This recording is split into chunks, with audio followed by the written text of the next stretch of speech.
کہ جن کی نمازیں ان کے سروں سے اوپر نہیں جاتی. ایک وہ غلام جو اپنے آقا سے بھاگ جائے جب تک کہ واپس نہ آئے، اور دوسرے وہ بیوی جو اپنے شوہر کی نافرمانی کرے جب تک کہ نافرمانی سے باز نہ آ جائے.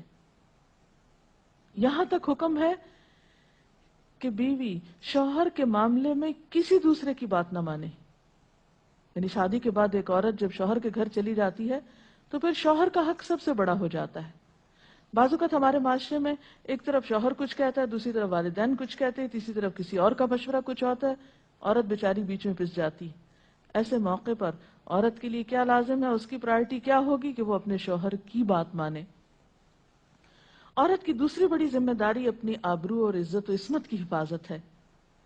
عورت کوئی ایسا کام نہ کرے جس سے اس کی عفت و عصمت پر کچھ حرف آئے. ازدواجی زندگی کی خوشی کا راز باہم ایک دوسرے پر اعتماد ہے. اگر کوئی بھی ایسا کام عورت کرتی ہے جس سے شوہر کے دل میں شک ہو جاتا ہے، اعتماد ختم ہو جاتا ہے، تو اس سے ازدواجی زندگی کی خوشیاں ختم ہو جاتی ہیں. یہ اعتماد بے حد ضروری ہے، اور اس کے لیے اپنی عزت عصمت کی خصوصی حفاظت. نبی صلی اللہ علیہ وسلم نے فرمایا، عورت جب 5 وقت کی نماز پڑھے، اپنی آبرو کی حفاظت کرے، اپنے شوہر کی فرما بردار رہے، تو وہ جنت کے جس دروازے سے چاہے داخل ہو جائے. اسی لیے شوہر کی اجازت اور مرضی کے بغیر گھر سے بھی نہیں نکلنا چاہیے. حضرت معاذ بن جبل کہتے ہیں کہ نبی صلی اللہ علیہ وسلم نے فرمایا، خدا پر ایمان رکھنے والی عورت کے لیے جائز نہیں کہ وہ اپنے شوہر کے گھر میں کسی ایسے کو آنے دے جس کا آنا شوہر کو پسند نہ ہو، اور ویسی صورت میں گھر سے نکلے جب اس کا نکلنا شوہر کو پسند نہ ہو. اطاعت کے علاوہ شوہر کو خوش رکھنا یہ بھی بے حد ضروری ہے. نبی صلی اللہ علیہ وسلم نے فرمایا، جس عورت نے اس حال میں انتقال کیا کہ اس کا شوہر اس سے خوش تھا تو وہ جنت میں داخل ہوگی. اور عموماً کسی کی خوشی کے لیے انسان اپنے جذبات کی قربانی دیتا ہے، بعض اوقات اپنی سوچ کی قربانی دیتا ہے، بعض اوقات اپنے کسی اور راحت و آرام کی قربانی دیتا ہے. تو ایک عورت جب اپنے شوہر کو خوش کرتی ہے تو جواباً اس کے لیے خوشی پلٹتی ہے.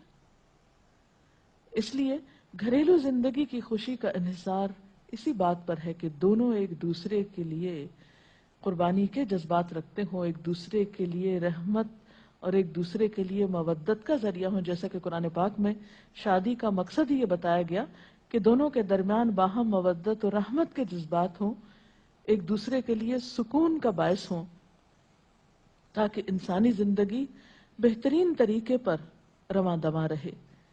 اسی طرح شوہر سے محبت کا اظہار کرنا، اس کے ساتھ وفادار رہنا، اس کا احسان ماننا، یہ بھی بے حد ضروری ہے. حضرت اسماء کہتی ہیں کہ ایک بار نبی صلی اللہ علیہ وسلم میرے پاس سے گزرے، میں اپنی سہیلیوں کے ساتھ تھی. آپ نے ہمیں سلام کیا اور ارشاد فرمایا، تم پر جن کا احسان ہے ان کی ناشکری سے بچو. تم میں سے ایک اپنے ماں باپ کے گھر کافی دنوں تک بن بیاہی بیٹھی رہتی ہے، پھر اللہ تعالیٰ اس کو شوہر عطا کرتا ہے، اولاد دیتا ہے، اور ان سارے احسانات کے باوجود اگر کبھی کسی بات پہ شوہر سے ناراض ہوتی ہے تو کہہ اٹھتی ہے، میں نے تو کبھی تمہاری طرف سے کوئی بھلائی دیکھی ہی نہیں. تو یہ جملہ ناشکری کا جملہ ہے جو عورت کو نہیں بولنا چاہیے. قیامت کے دن اللہ تعالیٰ اس عورت کی طرف نظر رحمت اٹھا کر نہیں دیکھے گا جو شوہر کی ناشکری ہوگی.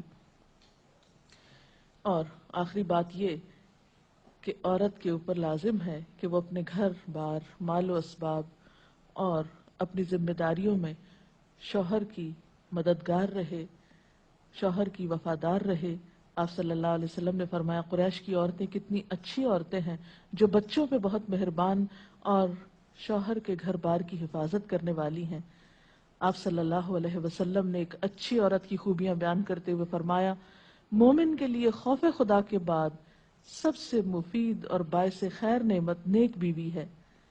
اور نیک بیوی کون؟ جب وہ شوہر اسے کسی کام کے لیے کہے تو خوشی سے کر دے، جب اس پہ نگاہ ڈالے تو اسے خوش کر دے، جب اس کے بھروسے پہ قسم کھائے تو وہ اس کی قسم پوری کر دے، جب وہ کہیں چلا جائے تو اس کے پیچھے اپنی عزت و آبرو کی حفاظت کرے، اور شوہر کے مال و اسباب کی اور ان سب چیزوں کی نگرانی میں شوہر کی خیر خواہ اور وفادار رہے.